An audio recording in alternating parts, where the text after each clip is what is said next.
우리나라를 비롯한 민주주의 국가에서는 전적으로 국민의 선택에 의하여 국가의 최고 통수권자를 뽑고 있지만 국민의 지지를 많이 받은 사람일수록 국정도 더 잘 수행한다는 공식은 성립하지 않습니다. 압도적 표 차이로 당선되었지만 임기 중 온갖 실정으로 인해 퇴임할 즈음에 가면 그 지지율이 뚝 떨어지는 경우는 아주 흔하며, 반면에 국가의 위기 상황을 잘 극복해내거나 국가 발전에 큰 업적을 남긴 세계적 지도자의 경우를 보면 오히려 대중의 반대와 여론의 비판을 받으면서도 자신의 소신을 끝까지 밀고 나가서 성공한 경우도 많습니다. 그러므로 한 나라를 크게 부흥시키고 후대까지 명성을 남기는 위대한 지도자란 국민이 선택을 잘해서라기보다는 하나님께서 적시적소에 잘 세우셔서 나타나게 된다고 해야 옳습니다.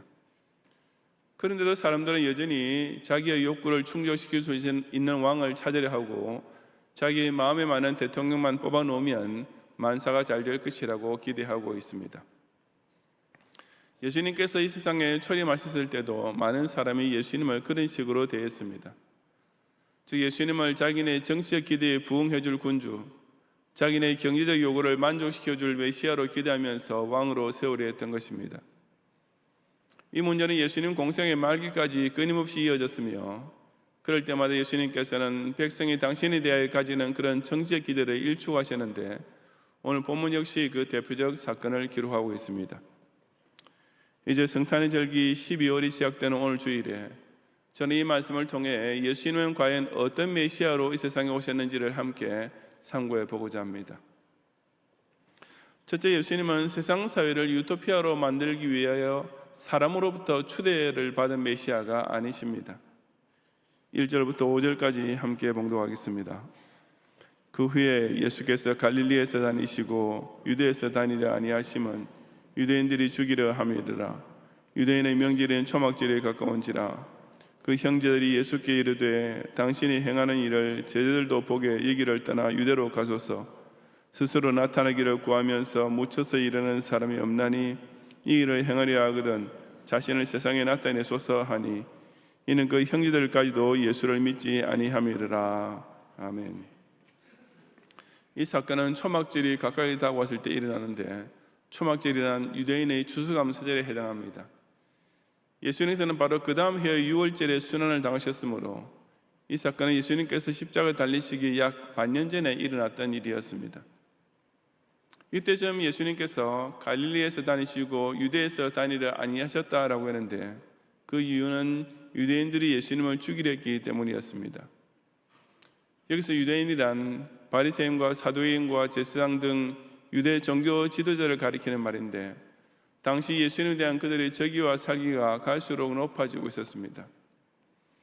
하지만 예수님께서 그런 적대 세력이 집결해 있는 유대 지방에 다니지 아니하신 것은 그들을 두려워해서가 아니라 어디까지나 하나님께서 예정하신 구속사의 시간표에 따른 당신의 때가 아직 반년이나 남아있었기 때문이었습니다.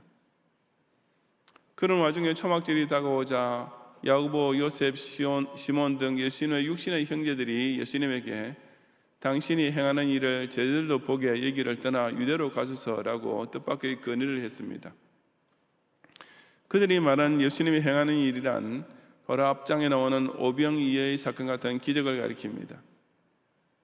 그것은 당시 대다수 유대인이 예수님께 가지고 있던 메시아에 대한 기대감을 한껏 고조시킨 도화선 같은 사건으로서 오병이어 기적을 본 그 디베레 언덕의 군중은 당장 예수님을 잡아서 억지로 임금을 삼으려는 시도까지 했던 것입니다. 예수님의 형제들 역시 백성이 예수님을 그처럼 정치적 메시아로 추대하려는 분위기를 잘 느끼고 있었습니다. 그들의 말 중에 제자들도 보게라고 한 것은 12 제자를 가리키는 말이 아니라 예수님을 추종하며 따르는 대중을 가리킵니다. 즉 그 예수님 형제들의 건의는, 형님, 지금 당신께서 보이시는 일을 이런 갈릴리 총구석에서만 했어야 무슨 효과가 있겠습니까?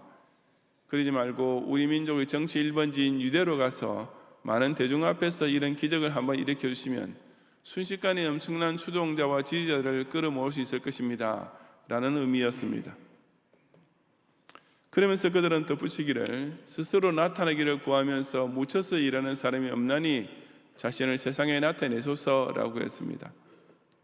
다시 말해서 당신께서 정치적으로 큰 뜻을 품고 있다면 이제 슬슬 출사표를 던지고 대중 앞에 나타내야 할 시기가 왔습니다 라는 뜻이었습니다. 마치 오늘날 당신이야말로 국민의 여망과 기대에 부응하는 이 나라의 지도자가 되어주셔야만 합니다 라고 대선 출마를 부추기는 것과 똑같은 형국이었습니다. 근데 5절에 보면 이는 그 형제들까지도 예수를 믿지 아니하미라 라고 아주 의미심장한 말을 덧붙이고 있습니다. 이것은 그런 예수님의 형제들조차 예수님을 성자 하나님으로는 믿지 않았다는 뜻입니다. 물론 예수님께서 부활 승천하신 후에는 이들도 예수님을 믿게 되었지만 이 당시까지는 대부분의 다른 유대인과 마찬가지로 예수님을 그저 자기 민족을 로마의 압제에서 해방시켜줄 정치적 구세주로만 기대하고 있었고, 그래서 예수님께 그런 건의를 했던 것입니다. 그에 대한 예수님 대답이 무엇이었습니까? 6절부터 13절까지 함께 봉독하겠습니다. 예수께서 이르시되 내 때는 아직 이르지 아니하였거니와 너희 때는 늘 준비되어 있느니라. 세상이 너를 미워하지 아니하되 나를 미워하나니 이는 내가 세상의 일들을 악하다고 증언함이라. 너희는 명절에 올라가라. 내 때까지 차지 못하였으니 나는 이 명절에 아직 올라가지 아니하노라. 이 말씀을 하시고 갈릴리에 머물러 계시니라. 그 형제들이 명절에 올라간 후에 자기도 올라가시되 나타내지 않고 은밀히 가시니라. 명절 중에 유대인들이 예수님을 찾으면서 그가 어디 있느냐 하고 예수에 대하여 무리 중에서 수군거림이 많아 어떤 사람은 좋은 사람이라 하며 어떤 사람은 아니라 무리를 미워한다 하나 그러나 유대인들을 두려워함으로 드러나게 그에 대하여 말하는 자가 없더라. 아멘. 지금 당장 유대로 가서 정치적 꿈을 실현하시라고 종유하는 당신의 형제들에게 예수님께서 응답하신 첫마디는 내 때는 아직 이르지 아니하였거니와 너희 때는 늘 준비되어 있느니라 라는 말씀이었습니다. 이것을 예수님께서 내 때라고 하신 것은 하나님께서 당신의 구속사 완성을 위해 예정해 놓으신 the right moment, 적시, 즉 정확한 시간을 가리킵니다. 예수님께서 예루살렘에서 순환당하시고 십자가에서 죽임당하실 때는 아직 반년이나 남았었기 때문에 예수님께서는 내 때는 아직 이르지 아니했다라고 하셨던 것입니다. 그렇다면 너희 때는 늘 준비되어 있느니라 라는 말씀은 무슨 뜻이겠습니까? 이것은 예수님의 형제들이나 유대인처럼 메시아가 오기만 하면 자기네 정치적 요구와 소원이 당장 이루어질 것이라고 기대하던 자들의 성급한 마음을 가리키는 말씀입니다. 그들은 하나님의 계획과 시간표 같은 것에는 아무 관심도 없었고 그저 항상 자기네가 원하는 때, 즉 당장이라는 한 가지 때에만 집착하고 있었습니다. 하지만 예수님은 그처럼 사람들이 원하는 대로 맞추지 않으셨을 뿐 아니라 하나님의 때는 전혀 안중에도 없는 세상 사람의 행사를 악하다고 증언하시는 분이셨고 그런 가족이 세상으로부터 미움받을 수밖에 없었습니다. 대중은 자기네가 뽑아놓은 대통령이 그들의 욕심대로 그것도 당장 해주지 않으면 온갖 비난과 욕설을 퍼붓기 일쑤인데 예수님 역시 그와 똑같은 일을 당하셨던 것입니다. 그런 후 예수님께서 나는 이 명절에 아직 올라가지 아니하노라 라고 하셨는데 이 말씀은 지금 당장은 올라가지 않겠다는 뜻입니다. 즉 초막절을 맞이하여 예루살렘으로 올라가는 순례자들과 같이 행동하지 않으시겠다는 뜻으로서 이것 역시 메시아에 대하여 잘못된 기대를 하고 있는 군중을 자극하지 않기 위함이었습니다. 그래서 예수님께서는 그 형제들이 명절에 올라간 후에 나타내지 않고 은밀히 예루살렘으로 올라가셨습니다. 그 초막절 기간 중에 유대인들이 예수님을 찾으면서 그가 어디 있느냐라고 한 것은 앞서 언급했던 대로 바리새인과 사두개인과 제사장 등 예수님에 대한 적대적인 유대 지도자들이 예수님의 행적을 예의주시하고 있었음을 가리킵니다. 반면에 무리는 예수님의 제자도 예수님의 대적도 아닌 일반 군중으로서 그들 가운데 수군거림이 많았다는 것은 예수님에 대한 잘못된 기대감으로 들떠 있었음을 가리킵니다. 그렇지만 그 군중은 유대인을 두려워함으로 즉 유대 사회의 실권을 잡고 있던 종교 지도자들이 예수님을 싫어하는 것을 잘 알고 있었기 때문에 그들의 미움을 사게 될까 두려워서 예수님에 대하여 드러나게 말하는 자는 없었던 것입니다. 이런 일련의 사건은 예수님 당시 대부분의 사람이 다 예수님을 오해하고 있었음을 보여줍니다. 예수님의 형제들이나 대중은 예수님을 오직 정치적 메시아로만 기대하고 있었으며 유대 종교 지도자들 역시 예수님을 자기네 기득권으로 이어받는 정치적 요주의 인물로만 생각하고 있었습니다. 그들 중 아무도 예수님을 오직 하나님이 정하신 때에 맞추어 하나님의 일을 행하려고 오신 구세주로 깨닫지는 못했던 것입니다. 하지만 예수님은 그처럼 사람의 욕구를 충족시키기 위해 사람이 뽑아오는 정치적 메시아가 아니십니다. 예수님 무슨 청년 실업자 해결, 경기 회복, 교육 정상화, 국민 화합, 국가 안보 따위를 위해 세워진 세속적 군주가 결코 아니신 것입니다. 예수님은 국민의 열망에 부응하여 출마하겠다라는 식으로 자기를 나타내지 않으셨을 뿐 아니라 오히려 그런 식으로 당신을 왕으로 추대하려는 무리를 피하셨습니다. 예수님은 새 대통령에게 바라는 요구사항을 끝도 없이 일가는 국민에게 그런 기대에 어긋나지 않는 메시아가 되겠다고 공약하시면서 우리의 구세주가 되신 분이 절대로 아니신 것입니다. 예수님은 사람들이 요구하는 것을 아무 때나 즉석에서 들으시기 위해 이 세상에 오지 않으셨습니다. 예수님께서는 자기 때가 늘 준비되어 있는 온 유대의 대중이 당신의 제자와 같은 측근이 아니 당신의 형제라는 혈육이 아무리 조급하게 굴고 부추겨도 그런 인간적 소원풀이를 해주시려고 초림하신 것이 아니라 오직 하나님께서 예정하신 때에 하나님께서 정하신 일을 이루기 위하여 화요강세하신 메시아이심을 깨닫는 성도가 되시기 바랍니다. 둘째로 예수님은 하나님의 계시사역과 구원사역을 완성하시기 위해 성부께로부터 보내심을 받은 메시아이십니다. 14절부터 19절까지 함께 봉독하겠습니다. 이미 명절의 중간이 되어 예수께서 성전에 올라가사 가르치시니 유대인들이 놀랍게 여겨 이르되 이 사람은 배우지 아니하였거늘 어떻게 그를 아느냐 하니 예수께서 대답해 이르시되 내 교훈은 내 것이 아니요 나를 보내신 이의 것이니라. 사람이 하나님 뜻을 행하리 하면 이 교훈이 하나님께로부터 왔는지 내가 스스로 말함인지 알리라. 스스로 말하는 자는 자기 영광만 구하되 보내신 이의 영광을 구하는 자는 참되니 그 속에 불의가 없느니라. 모세가 너희에게 율법을 주지 아니하였느냐? 너희 중에 율법을 지키는 자가 없도다. 너희가 어찌하여 나를 죽이려 하느냐? 아멘. 명절의 중간이란 7일 동안 계속되는 초막절의 중간 기간을 가리키는데 이때 예수님께서 성전에 올라가서 가르치시기 시작하셨습니다. 그러자 유대인들은 이 사람은 배우지 아니하였거늘 어떻게 그를 아느냐라고 하며 놀랍게 여겼습니다. 여기서 유대인들이 말하는 글이라는 바로 거룩한 말씀, 즉 구약 성경을 가리킵니다. 그들은 예수님께서 랍비에게 정식으로 고등교육을 받은 적이 없음에도 불구하고 구약의 예언을 가지고 메시아에 대해 실로 깊고도 오묘하게 가르치시는 것을 보고 놀라지 않을 수 없었던 것입니다. 그런 유대인들에게 예수님께서는 내 교훈은 내 것이 아니요 나를 보내신 이의 것이니라 라고 선언하셨습니다. 예수님께서는 당신의 가르침이 스스로 깨닫게 된 도나 다른 스승에게서 배우는 학식이 아니라 전적으로 나를 보내신 이의 것, 즉 하나님의 말씀과 뜻과 계시라고 하셨습니다.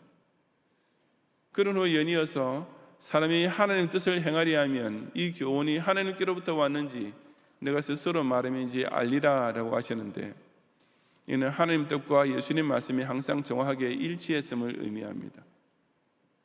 즉 예수님께서는 사람의 요구와 기대를 충족시켜 주시기 위하여 오신 메시아가 아니라 어디까지나 사람에게 하나님의 진리를 알려주고 그 말씀대로 살게 해주시기 위하여 하나님께로부터 보냄받은 메시아이심을 스스로 천명하셨던 것입니다. 반면에 스스로 말하는 자는 자기 영광만 구하되 라고 말씀하셨습니다. 바리새인이나 사두개인들은 율법을 빌미로 해서 사실상 자기만 하는 자들이었습니다. 마치 온갖 공약과 선동으로서 결국은 자신의 명예와 권력을 추구하려는 세상 정치인과 같았습니다. 하지만 예수님은 그들과는 달리 오직 보내신 이의 영광을 구하는 자이셨고 그래서 참되며 그 속에 불의가 없는 분이셨습니다. 랍비들은 제자들 앞에서 권위를 세우기에 극복했고 제사장들은 백성 앞에서 거룩한 사람인 척하며 자신을 높이기에 바빴습니다. 예수님은 그처럼 자기 영광을 구하려는 인간사회의 지도자들과는 달리 오직 당신을 보내시니 즉 하나님의 영광만을 높이시는 메시아신 까닭에 그 어떤 욕심도 없이 늘 진실하셨던 것입니다. 또한 예수님께서 너희 중에 율법을 지키는 자가 없도다라고 책망하신 것처럼 유대 종교 지도자들은 모세의 율법을 백성에게 바로 가르치지도 못했고 본인조차 제대로 준수하지 못한 실패자가 되었습니다. 오직 하나님의 뜻과 교훈을 정확하게 전달해 주시기 위해 오신 예수님만이 그 율법을 1.1획 틀림없이 완성하는 메시아가 되셨던 것입니다. 초막절에 예루살렘에 모인 군중의 예수님에 대한 기대와 선동적인 분위기가 무르익는 가운데서도 예수님께서는 오직 성전에서 하나님의 말씀을 가르쳐 주셨을 뿐이었습니다. 왜냐하면 예수님께서는 계시의 완성자로서 하나님께로부터 보내심 받은 메시아이시기 때문이었습니다. 20절 이하 24절까지 또 함께 봉독하겠습니다. 무리가 대답하되 당신은 귀신이 들렸도다. 누가 당신을 죽이려 하나이까? 예수께서 대답이 이르시되 내가 한 가지 일을 행하며 너희가 다 이로 말미암아 이상 여기는도다. 모세가 너희에게 할례를 행했으니 그러나 할례는 모세에게서 난 것이 아니요 조상들에게서 난 것이라. 그러므로 너희가 안식일에도 사람에게 할례를 행하느니라. 모세의 율법을 범하지 아니하려고 사람이 안식일에도 할례를 받는 일이 있거든 내가 안식일에 사람의 전신을 건전하게 한 것으로 너희가 내게 노여워하느냐? 외모로 판단하지 말고 공의롭게 판단하라 하시니라. 아멘. 예수님께서는 내가 한 가지 일을 행하며 너희가 다 이로 말미암아 이상 여기는도다 라고 당신을 향한 적대감과 살이가 발생하게 된 동기를 그들에게 상기시켜 주셨습니다. 그 한 가지 일이라는 앞서 5장에 나온 것으로서 바로 베데스다 목가에서 38해 된 병자를 고치신 사건이었습니다. 그런데 예수님께서 그 치유의 기적을 안식일에 행했다고 해서 유대인들은 그때부터 예수님을 더욱 박해하기 시작했습니다. 하지만 사실상 유대의 종교 지도자들조차 안식일에도 허용하는 일이 있었습니다. 바로 모세가 행한 할례로서 이것은 생후 8일째 되는 날에 시행하게 되어 있었는데 그러다 보니 그날이 하필이면 안식일인 경우가 있었습니다. 사실 안식일에는 일정한 거리 이상을 여행하는 것부터 시작해서 아궁이에 불을 피우는 것까지도 노동이라고 금지했던 랍비들이었지만 이 할례만은 안식일에 거행해도 괜찮다고 허용해 주었습니다. 랍비들이 구전율법으로서 성경의 장로들의 전통이라고 언급되고 있는 미시나에 보면 할례는 안식일의 규례를 준수하는 것보다도 더 우월할 정도로 위대하다라고 확인까지 해주었던 것입니다. 그 이유는 두말할 것 없이 할례라는 것이 선한 일이기 때문이었습니다. 예수님께서는 바로 그 사실을 일깨워주시면서 내가 안식일에 사람의 전신을 건전하게 한 것으로 너희가 내게 노여워하느냐라고 반문하셨습니다. 예수님의 행하신 기적은 그 병자의 전신, 즉 영혼과 육신을 동시에 살리신 것으로서 당연히 할례보다 더 선한 일이었습니다. 그런데도 유대인들은 예수님의 안식일을 어겼다고 노여하면서 격렬한 적대감과 살기를 품고 있었습니다. 그러나 예수님께서 하신 일을 외모로 판단하지 말고 공의롭게 판단해 보면 그 일들은 어디까지나 하나님께서 기뻐하시는 선한 일을 행하시려 세상에 오신 예수님께서 메시아로서 행하신 일이 명백했던 것입니다. 이처럼 예수님은 하나님 계시의 완성자로서 하나님께로부터 보내심 받으신 분이십니다. 예수님은 자기 학설을 논증하고 학위나 노벨상의 명예를 받으려는 학자가 아니십니다. 예수는 오직 말씀이 육신이 되어 화요 강세하신 분이며 그 결과 이 모든 날 마지막에 아들로 우리에게 말씀하고자 하시는 하나님 뜻을 성취하신 메시아이십니다. 사람들은 신의 경지란 너무 깊고 심오해서 인간의 능력으로는 도저히 이해할 길 없는 것으로 여깁니다. 혹은 그와 정반대로 사람도 스스로 노력하면 신의 경지에 도달할 수 있다고 생각하기도 합니다. 그것은 둘 다 잘못된 것입니다. 전자는 스스로 하느님을 찾으려 하지 않는 악에 빠져 있는 상태이며 후자는 자기 영광만을 구하는 교만의 소치일 뿐입니다. 오직 하느님 계시의 완성자로 오신 예수님을 통해서만 저와 여러분은 그 깊고도 측량할 수 없는 하느님의 지혜와 지식의 오묘함을 배우고 깨닫고 순종할 수 있는 것입니다. 예수님은 또한 하나님의 선하신 일, 즉 구속사 완성을 위해 하나님께로부터 보내심 받은 메시아이십니다. 예수님은 사람의 의견을 수렴하기 위하여 혹은 사람의 중지를 모아 민주적인 사회를 구현하려고 오신 군주가 절대 아니십니다. 예수는 오직 당신을 거역하고 저주에 빠진 죄인을 용서하시고 구원해 주시려는 성부 하나님의 지고한 선을 구현하기 위해 이 세상까지 보내심을 받은 독생성자이신 것입니다. 사람들은 신을 자기의 심부름꾼처럼 여기는 경향이 있습니다. 신은 섬긴다 하면서도 사실은 신과 조건을 따지면서 흥정을 하려 합니다. 그래서 사람들은 자기를 위한 신, 곧 온갖 인본주의 우상을 만들어내면서 그것을 종교생활이라고 착각하고 있는 것입니다. 하지만 그런 종교란 진짜 하나님을 더욱 노엽게 할 뿐입니다. 오직 하나님의 선하신 뜻과 계획을 완성하시기 위해 우리에게 임마누엘을 찾아오신 예수님을 구주로 영접하는 것만이 바른 신앙이며 유일한 참 종교입니다. 예수님은 인류가 난 형제가 아니며 세상이 원하는 구세주도 결코 아니십니다. 예수는 오직 하나님께서 당신의 살아계심을 우리에게 보이시는 계시의 완성이 되시고 또한 죄인을 구원하시는 구속사의 완성이 되시기 위해 하나님께서 보내신 메시아이심을 굳게 믿는 성도가 되시기 바랍니다. 성도 여러분, 오래전 어느 신문에서 메시아는 없다라는 제목의 칼럼을 본 적이 있었습니다. 그것은 예수님을 부인하는 종교적 의미가 아니라 현실 정치에 있어서 모든 사람을 다 만족시켜 줄 수 있는 메시아 같은 국가 지도자란 있을 수 없다라는 의미였습니다. 정말 공감이 가는 말이었습니다. 세상의 그 어떤 성군이, 그 어떤 훌륭한 대통령이 자기 나라 각계각층의 모든 국민의 요구를 다 충족시켜 줄 수 있겠습니까? 그런데도 사람들은 여전히 대통령 선거 때만 되면 그런 정치적 메시아를 헛되이 기대합니다. 하지만 예수님 당시 유대인과 마찬가지로 그처럼 어리석고 욕심 많은 대중은 인류 역사가 끝날 때까지도 그들이 원하는 구세주는 결코 찾지 못할 것입니다. 오직 예수님만이 저와 여러분에게, 온 인류에게 진정하고도 유일한 메시아로 오셨습니다.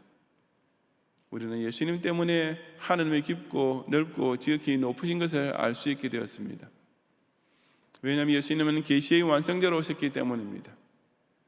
우리는 오직 예수님 때문에 하나님께서 행하신 가장 선하고도 고마운 은혜를 누릴 수 있게 되었습니다. 왜냐하면 예수님은 구원의 완성자로 오셨기 때문입니다. 그런 까닭에 예수님께서는 이 성탄절을 가리켜서 너희 때가 아니라 내 때라고 하십니다.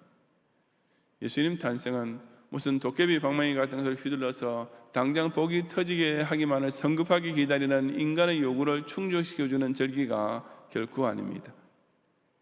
예수님의 탄생은 태초부터 계신 말씀이 화육강세하신 사건이며 창세기 때부터 언약하신 여자의 후손이 그 정하신 때가 되매 베들레헴 말구에까지 친히 내려오신 하나님의 구속사의 정점입니다. 이 성탄의 달에 사람의 욕구를 만족시키기 위한 왕으로 세움받은 것이 결코 아니라 오직 하나님의 선하신 뜻을 그 예정대로 성취하시는 메시아로 보내신 받은 예수님을 큰 기쁨과 감사로 영접하는 성도가 되시기를 주님의 이름으로 축원합니다. 아멘.